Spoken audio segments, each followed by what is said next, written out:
அதிமுகங்கிற ஒரு கட்டமைப்பு இல்ல அப்படின்னா எடப்பாடிக்கு அந்த வேலை இல்ல.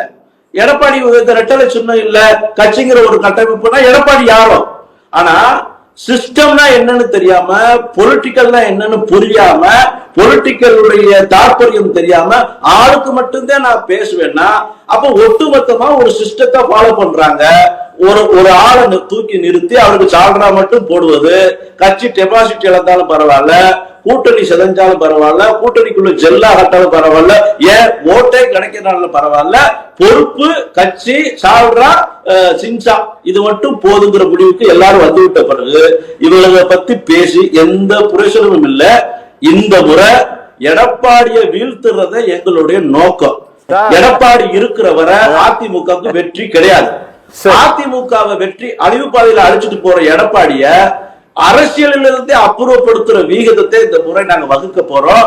அதை நோக்கித்தான் பயணிக்க போறோம்.